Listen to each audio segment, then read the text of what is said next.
9 said, there he went into a cave. Elijah was called to be a prophet, but fear and discouragement and depression made him took refuge in a cave. You may not be in a literal cave, but some of us are also hiding in a cave. Cave of disappointment, your cave of discouragement, your cave of anxiety, your cave of worry, your cave of depression. Hide behind our smile. We can hide behind saying, I am fine. How do you do? I am fine. But you cannot hide from God. Amen? He went into a cave, spent the night, and the Lord appears to Elijah, and the word of the Lord came to him. What are you doing here, Elijah? The question is so important that God has to ask twice. You can find this question in verse 9 and verse 13.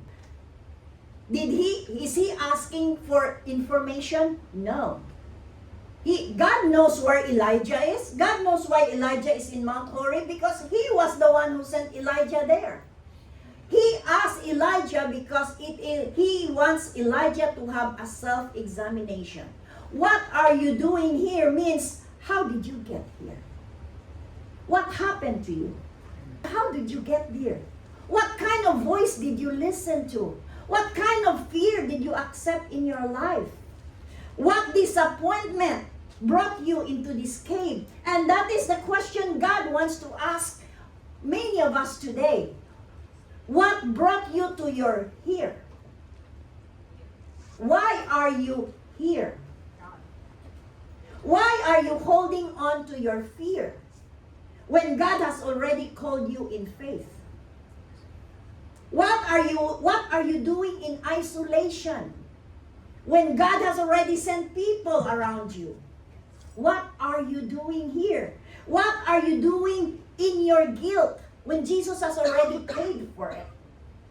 What are you doing letting one threat, one bad doctor's report erase all the 1,000 testimonies that you've already seen in your life? What are you doing here? Amen? But God cannot heal what you are hiding. Lord, I have been very zealous for you, but the Israelites keep rejecting you. They put your prophets, because Jezebel have been killing the prophets of the Lord. He said, they've been putting your prophets to death. I am the only one left. I am the only one left. That is the word of a tired soul. I'm the only one left. So Elijah felt alone, but he was not really alone. Why? Verse 18. God said, I still have 7,000 people that have not worshipped Baal. So he was not really alone. But that's how discouragement speaks to you. Discouragement will let you think that feeling is a fact.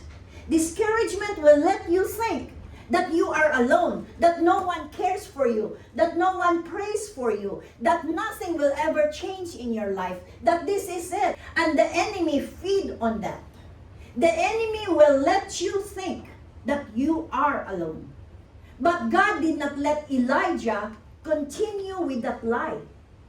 God speaks. How did God speak? Great and powerful wind tore the mountains apart and shattered the rocks before the Lord. The Lord was not in the wind. And then after the wind, there was an earthquake. But the Lord was not in the earthquake either. After the earthquake, there was a fire, but the Lord was not in the fire. And after the fire, there was a still small voice. In Hebrew, the still small voice was called Kol Demama Daka. It is often understood as a gentle whisper, a thin silence, or a quiet voice. You know, in chapter 18, when he was against the prophet, God came down as a fire.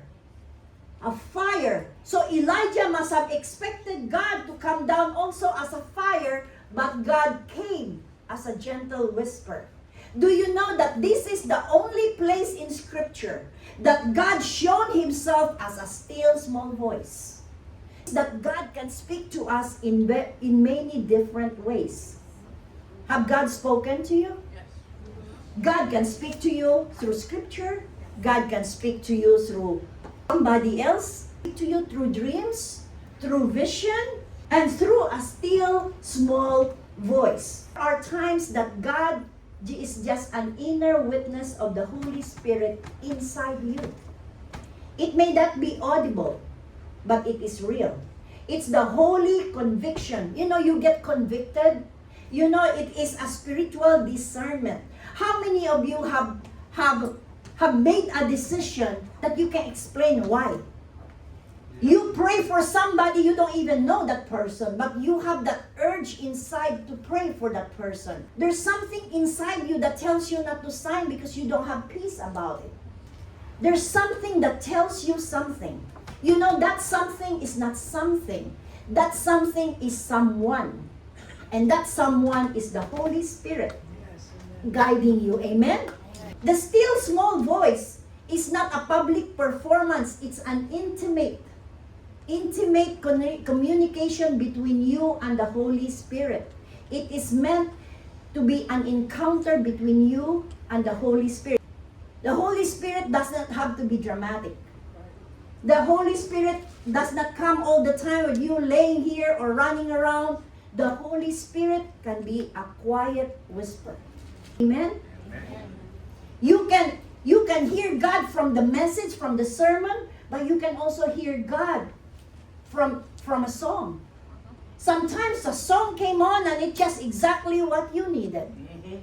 You can hear God from your car, in the hospital room, in your classroom, in your house, in the quiet moment before you sleep. You can hear God if you listen. If you be quiet and you listen, you can hear God speaks to you. Amen? Here, would have been easier if God would just email to us His direction. Would have been easier that you open your inbox in the day and then there's at God.com. You know, here, Cecile, is your assignment for today. Do this and don't do that. It would have been very easy, right? How do you know that that still small voice is of the Lord? Mount Horeb is the mountain of God. That is where God talked to Moses through a burning bush. That is where God gave Moses the 10 commandments. That is where God entered a covenant with His people. The Mount Sinai is a place of God's word. God could have spoken to Elijah on the broom tree. Why did God ask him to walk 40 days and 40 nights just to speak to him in Mount Horeb? God wants to show to Elijah that you have to stand in the place where my word is. You know, we wanna hear God. We want sign. We wanna go to revival because we wanna hear prophecy telling us. We listen to podcasts. We listen to YouTube. But you know what? God has already spoken to us. God has already spoken to us through His written word. We want to hear His voice, but God has already given you His word. How you can know that it is God's voice? If you are entrenched in His word. You will be deceived if you keep listening to other voices outside, but you don't know your word. God has already spoken through His written word. That's why God wants Elijah to be on the Mount Horeb, because Mount Horeb represents His word. You know how the FBI get trained to spot fake bills? They were not trained to spot fake bills by looking at fake bills. They were trained to spot fake bills by looking at real bills. When you know what a real bill looks like, when a fake bill comes, you will know that's fake, because they know what real looks like. You will know what's the real voice sound like if you know the real voice yourself. Amen? So, how did Elijah know that he was not in the wind? How did Elijah know that he was not in the earthquake? How did Elijah know he was not in the fire? Because he knows the word, the voice of God. He knows the word of God. He cannot be deceived. The fire, the earthquake, the wind may be powerful, but it doesn't have the presence. still small voice that give you that discernment. Amen? What are you doing here, Elijah? You are never alone. Don't hide in your cave. Spend a quiet moment and let the still small voice of the Lord speak to you. Amen? Amen. Jesus. Hallelujah.